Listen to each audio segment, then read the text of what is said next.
Scott Adams, the renowned author and cartoonist best known as the creator of the iconic comic strip, Dilbert, has passed away at the age of 68 after a battle with metastatic prostate cancer. The announcement came from his former wife, Shelley Miles, who shared the news during a live stream where she read a prepared statement from Adams himself. In his final words, prepared on the first day of the new year, Adams reflected on his life with a sense of fulfillment and acceptance.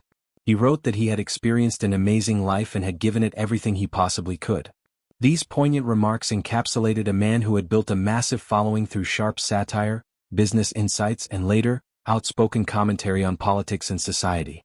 His journey from a corporate worker to a cultural figure was marked by creativity, controversy, and resilience in the face of personal and professional challenges.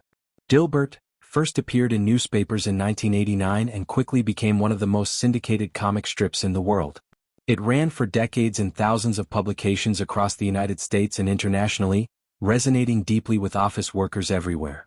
The strip centered on Dilbert, an engineer with glasses and a perpetually askew tie, navigating the absurdities of corporate bureaucracy, incompetent managers, pointless meetings, and soul-crushing cubicle life. Through simple black and white drawings and biting humor, Adams captured the frustrations of white-collar existence in a way that felt both universal and painfully accurate. The success of Dilbert extended far beyond the comics page.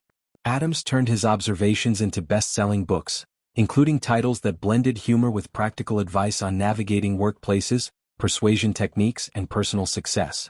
He became a sought-after speaker and commentator, often appearing on television and online platforms to discuss topics ranging from management theory to hypnosis and cognitive biases. His ability to distill complex ideas into accessible, witty formats earned him a loyal audience that spanned professionals, entrepreneurs, and everyday readers tired of corporate jargon.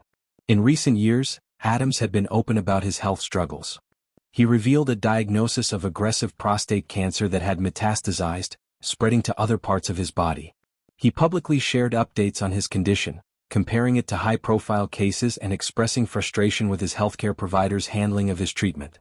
Adams claimed that delays in accessing a newly approved drug had worsened his situation, prompting him to issue a direct plea for assistance from political figures he supported. He described declining rapidly and emphasized the need for intervention to give him a fighting chance to continue living. This plea drew a quick public response from a prominent political ally, who offered help and expressed willingness to step in. Adams, a longtime supporter of certain conservative viewpoints, had often aligned himself with figures who championed individual freedoms and criticized institutional inefficiencies. His willingness to go public with his illness, despite initial hesitation, stemmed partly from empathy for others facing similar diagnoses. He extended respect and compassion to another high-profile individual dealing with the same disease, acknowledging the profound difficulty it posed for patients and their families. Adams had tried to keep a low profile about his condition at first, not wanting to be defined solely as the dying cancer guy. However, seeing others speak openly inspired him to share his story, hoping it might highlight systemic issues in healthcare access and treatment scheduling.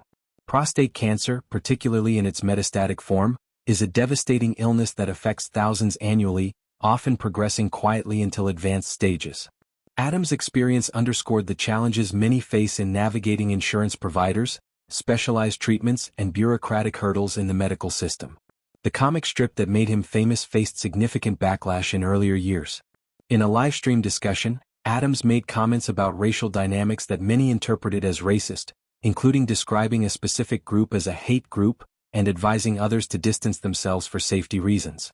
These remarks led to widespread condemnation, with major newspapers across the country dropping Dilbert from their syndication lineups. The decision affected hundreds of publications and marked a sharp decline in the strip's mainstream presence. Adams defended his statements as observational rather than hateful, but the fallout was swift and severe, shifting his career toward independent platforms, online content, and direct audience engagement. Despite the professional setbacks, Adams continued creating content through podcasts, videos, and alternative distribution methods. He maintained a dedicated following among those who appreciated his unfiltered takes on politics, culture, and personal development. His work evolved from pure workplace satire to broader commentary on persuasion, hypnosis, and what he called reality filters, ways people perceive and interpret the world. Reactions to his passing poured in from various quarters. One prominent figure who had interacted with Adams publicly expressed deep sadness, calling him a great influencer and a fantastic person who showed respect during times when it was unpopular to do so. This tribute highlighted Adams' loyalty and bravery in expressing views that diverged from mainstream consensus. Others remembered him for the laughter and relatability Dilbert brought to millions stuck in unfulfilling jobs, crediting the strip with helping them feel seen and less alone in their daily struggles. Adams' life story is one of remarkable highs and notable lows. Born into a modest background, he worked in corporate settings before striking out as a cartoonist, proving that sharp observation and persistence could turn niche humor into a global phenomenon.